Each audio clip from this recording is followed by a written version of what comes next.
India news channel हक की आवाज़। पैराडाइज फंक्शन पैलेस महबूब।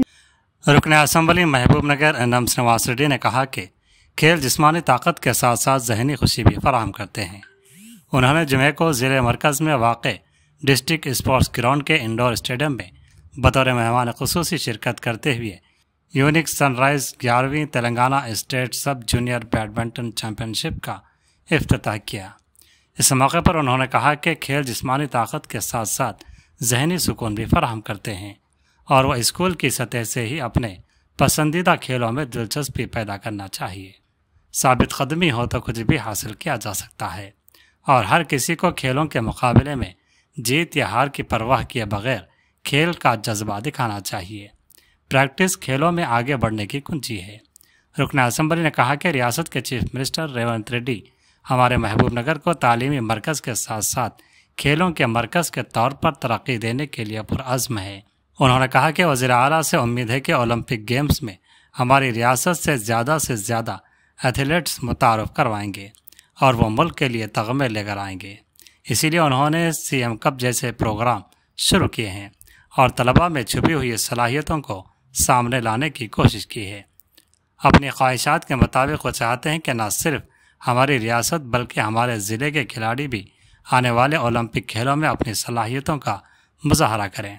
उन्होंने वाज़ेह किया कि वो आने वाले दिनों में महबूब नगर शहर में कौमी सतह के खेलों के इनेकाद के लिए सख्त मेहनत करेंगे। रियासती हुकूमत खेलों के लिए भी फ़ंड्स मख्तस कर रही है। उन्होंने कहा कि रियासती हुकूमत ने हमारे महबूब नगर ज़िले में बुनियादी ढांचे की तामीर और खिलाड़ियों की सहूलियात के लिए 11 करोड़ रुपए की मंजूरी दी है। उन्होंने वाज़ेह किया कि वो खिलाड़ियों को तमाम ज़रूरी सहूलियात फराहम करने के लिए तैयार हैं। इस मौके पर ज़िला ओलंपिक एसोसिएशन के सदर MP वेंकटेश, साबिक़ municipal chairman Anand Goud, DCC general secretary Siraj Qadri, HDS member Bejigam Raghavendra, साबिक़ म्यूनसिपल काउंसलर्स ख्वाजा बादशाह, अमजद, राशिद खान, मुंतज़मीन रजनीकांत, रवि और दीगर मौजूद थे। ఈరోజు మహబూబ్ నగర్లోని ఇండోర్ స్టేడియంలో state level sub junior Telangana state level ఛాంపియన్షిప్స్ని ఈరోజు ప్రారంభోత్సవం చేసుకుంటా ఉన్నాం. మొత్తం దాదాపుగా 200 టీమ్స్ తెలంగాణ రాష్ట్రం మొత్తం నుంచి వచ్చినాయి.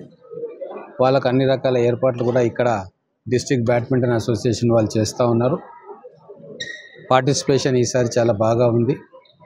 మ్యాక్సిమం ఫెసిలిటీస్ వాళ్ళకి ఇచ్చి ఈ టోర్నమెంట్ను విజయవంతంగా కండక్ట్ చేయడానికి బ్యాడ్మింటన్ అసోసియేషన్ వాళ్ళు ప్రయత్నం చేస్తూ ఉన్నారు. మా ప్రభుత్వం క్రీడల పట్ల పాజిటివ్ దృక్పథంతో ఆలోచన చేస్తూ ఉంది. ఒక స్పోర్ట్స్ యూనివర్సిటీని పెట్టాలని నిర్ణయం తీసుకొని స్థలం కేటాయించుకున్నాం. అట్లానే క్రీడల పట్ల బడ్జెట్ను కూడా పెంచుతూ ఉన్నాం. రాబోయే 3-4 సంవత్సరాల్లో అన్ని విభాగాల్లో ఆల్ డిపార్ట్మెంట్స్లో ఖచ్చితంగా టాలెంట్ను వెలికితీసి స్పెషల్ కోచింగ్ ఇచ్చి వాళ్ళని నేషనల్ లెవెల్ ఛాంపియన్స్గా తయారు చేయాలని చెప్పి ఒక స్పోర్ట్స్ పాలసీని కూడా తీసుకురావడం జరిగింది. మా ముఖ్యమంత్రి గారు స్పోర్ట్స్ అభిమాని, అలాగే క్రీడా మంత్రి కూడా జిల్లాకు చెందిన వాకిటి శ్రీహరి గారు. ఈ మధ్యనే 16.5 కోట్లు ఈ మహబూబ్ నగర్ క్రీడల అభివృద్ధి కోసం ఈ స్టేడియంకి అలాట్ చేయడం జరిగింది. త్వరలోనే మంత్రి గారిని పిలిచి ఇక్కడ శంకుస్థాపన చేయబోతూ ఉన్నాం. ఈ ఇండోర్ స్టేడియంను కూడా ఏసీగా కన్వర్ట్ చేయడానికి, అలాగే ఈ చుట్టుముట్టు ప్రాంతాల్లో మొత్తం కూడా అన్ని స్పోర్ట్స్ ఫెసిలిటీస్ను కూడా ఇవ్వాలని చెప్పి కాంప్రిహెన్సివ్ ప్లాన్ తోటి గవర్నమెంట్ ముందుకు వస్తూ ఉంది. రాబోయే రోజుల్లో స్పోర్ట్స్ హాస్టల్ నిర్మాణంతో పాటుగా ఈ 3-4 ఎంపిక చేసిన క్రీడాంశాలను దృష్టిలో పెట్టుకొని నేషనల్ లెవెల్ ఛాంపియన్స్ను తయారు చేయడానికి వారికి కావాల్సిన అన్ని ఏర్పాట్లను చేయాలని చెప్పి ప్రభుత్వం నిర్ణయం తీసుకుంది. నేను అందరికీ కూడా విజ్ఞప్తి చేస్తూ ఉన్నా, స్పోర్ట్స్ బాడీస్ తోటి సమన్వయంతో పనిచేస్తున్న వాళ్ళకి ఒక 3-4 క్రీడలను ఐడెంటిఫై చేయండి. ఫుల్ ఫ్లెజ్గా వాళ్లకు ట్రైనింగ్ ఇప్పిద్దాం. అన్ని రకాల ఫెసిలిటీస్ మహబూబ్ నగర్లో ఏర్పాటు చేద్దాం. ఆ ఐడెంటిఫై చేసిన స్పోర్ట్స్లో మనము ఎక్సలెంట్ పర్ఫార్మెన్స్ వచ్చేటట్టుగా వాళ్ళకు కావాల్సిన కోచ్లను, వాళ్ళకు కావాల్సిన ఇన్ఫ్రాస్ట్రక్చరు, వాళ్ళకు కావాల్సిన food requirements, special coaches appointment, ఇవన్నీ కూడా ఒక కాంప్రిహెన్సివ్ ప్యాకేజీలో తీసుకొని వస్తాం. Thank you.